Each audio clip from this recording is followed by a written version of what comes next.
In Tokyo, a single vending machine occupies about 1 square meter of sidewalk. No staff, no display counter, no opening hours. Just electricity, a coin slot, and whatever's behind the glass. And there are a lot of them. If you treat Japan's vending machines as a single distribution channel, they outnumber the country's entire network of convenience stores by roughly 50 to 1, according to Japan's own Ministry of Economy, Trade, and Industry. But that scale was built for a different Japan. At its peak in the year 2000, the country had about 5.6 million machines. By 2016, that number had slipped to 4.94 million. By 2022, it was down to 3.97 million, nearly a million machines gone in 6 years. The most recent official count, from the end of 2024, puts the total at roughly 3.91 million, and industry data suggests the decline hasn't stopped since. The question isn't how a single square meter turns a profit. The question is, why is a model that once ruled Japan losing ground? And what does that decline reveal about the economy behind it? Japan has one of the highest vending machine densities on Earth. To understand why, you need three forces that lined up together for decades. First, labor economics. A staffed retail counter needs wages, shifts, insurance. A machine needs electricity and someone to restock it every so often. In a market where labor costs were predictable, but land and staffing overhead were not, replacing staffed retail with unattended retail was, for a long time, simply the cheaper option. Second, security.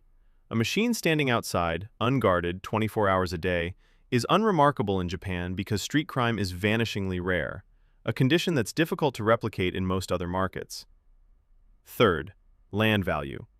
In a city where every square meter is expensive, opening a retail store means committing to floor space, staff, and inventory. A machine only needs the footprint it's standing on. Together, these three forces built a distinct model: thousands of small operators and a handful of major beverage corporations, mining urban space by the square meter instead of the storefront. The industry grew for decades, peaking at that 5.6 million mark in 2000. But a model built on three very specific conditions was always going to wobble the moment any one of them shifted. In Japan, more than one is shifting at once. The economics of a single machine are simple in outline, thinner in practice. A bottle bought wholesale for roughly 40 to 60 yen might retail for 110 to 160 yen, before electricity, location commissions, maintenance, and restocking logistics are subtracted. What's left over per bottle is real, but it isn't the whole story people assume when they hear vending machine profit. Revenue per machine varies enormously by location. Industry estimates suggest it can range from a few thousand yen a month in a quiet residential spot to several 100,000 yen a month at an exceptionally busy station or office district site. The honest version of a square meter that makes millions isn't that every machine is a gold mine. It's that millions of scattered machines, each running on a thin margin, add up to an industry worth billions of dollars a year. Here's a stereotype worth breaking first. This isn't a soda and candy business. Surveyed vending machine users in Japan reach for tea and coffee far more than soft drinks. In one consumer survey, 72% named tea and 65% named coffee as what they typically buy, while carbonated drinks don't crack the top three in most locations. Cold and hot canned coffee, green tea, and bottled water are the real backbone of the industry, not fizzy drinks. But a model built on millions of small, scattered sales points has one structural weakness. It depends on frequent, reliable restocking, typically several times a week, depending on sales volume and location. And that's exactly where things start to crack. Over the past 2 decades, convenience store chains expanded aggressively across Japan. By the end of 2024, Japan's major chains together operated close to 55,700 stores nationwide. A network so dense, it now sits on nearly every corner a vending machine used to have to itself. A convenience store offers more variety, hot food, somewhere to sit, and flexible payment. Price competition intensified too. This expansion is widely seen as one of the main drivers behind the steady decline in vending machine numbers since the early 2000s, even though the convenience store network itself has now largely plateaued, growing by only a fraction of a percent a year. This is the layer that gets talked about least, yet may matter the most. Starting in April 2024, a new Japanese labor law capped truck drivers' overtime at 960 hours a year. The goal was to improve conditions for a workforce that's aging fast. Official wage surveys already showed the average large truck driver in Japan approaching 49 years old versus a national all-industry average in the low 40s, with the share of drivers under 30 shrinking for years. The direct consequence of the new cap has been a nationwide contraction in freight capacity. Before the reform, roughly 30% of Japan's truck drivers had annual bound working hours exceeding the new legal ceiling, meaning a large share of the workforce had to cut hours to comply. Japan's transport ministry estimated the resulting shortfall in shipping capacity at about 14% in 2024 alone, rising toward a projected 34% gap between demand and available logistics labor by 2030. Separately, a widely cited 2017 industry forecast put the driver shortfall at around 240,000 people by 2027, a number that's a few years old now, but the underlying trend it described has only gotten more visible since.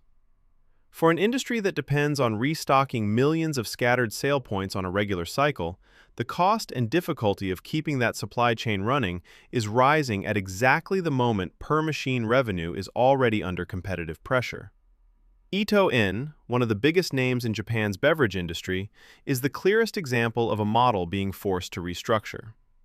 In the fiscal year ending April 2026, the company's consolidated revenue rose 5.3% year-over-year to about 497.9 billion yen, and operating profit held up reasonably well. But net profit collapsed 75.5%, down to roughly 3.5 billion yen, dragged down by a roughly 13.6 billion yen impairment charge taken specifically against the vending machine business as the company revalued it ahead of a restructuring. That restructuring is real and already underway. Ito-En had about 165,000 of its own vending machines in 2015. By the end of December 2025, that number had fallen to roughly 75,000, a drop of more than half. The company is now spinning the entire vending operation off into a dedicated subsidiary, to be renamed Ito-En Neos, effective May 2026. And this isn't just an Ito-En story. DyDo Group Holdings, a company that relies on vending machines for close to 90% of its domestic beverage business, posted a net loss of roughly 30.3 billion yen, driven by its own vending-related impairment. Sapporo Holdings went further. It's selling its vending machine business outright to Life Drink Company, exiting the model entirely. Three major beverage names, three different responses to the same underlying pressure: one downsizing, one absorbing losses, one walking away. The vending machine model isn't declining the same way everywhere in Asia. In China, vending machines are still expanding, but typically as a different kind of machine, integrated with mobile payments and placed in controlled spaces like offices, subway stations, and dormitories, rather than blanketing open sidewalks the way they do in Japan. In South Korea, vending machine density never reached anywhere close to Japan's scale. Convenience culture there developed around dense, 24-hour convenience store networks instead, largely skipping the sidewalk vending machine phase. Japan isn't declining because vending machines are an outdated model in general. Japan is declining because its specific version, millions of standalone machines dependent on frequent manual restocking, was built for a labor and demographic era that has now passed. The story of Japan's vending machines isn't really a story about vending machines. It's the story of a model built on three conditions: predictable, absorbable labor costs for restocking, security good enough to need no supervision, and land expensive enough to make a single square meter a viable retail asset. Underneath all three sits a slower-moving fact.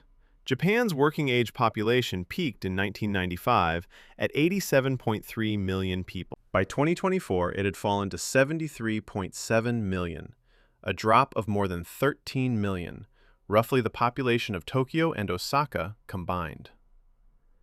That decline is the quiet engine behind everything else in this story. Fewer people to drive the trucks, fewer people to work the machine's upkeep, and a labor market that can no longer just absorb the cost of restocking millions of scattered sales points on a tight cycle. Tellingly, the machines themselves aren't the weak link. Japan's vending machines have cut their own electricity use by more than 75% since 1991.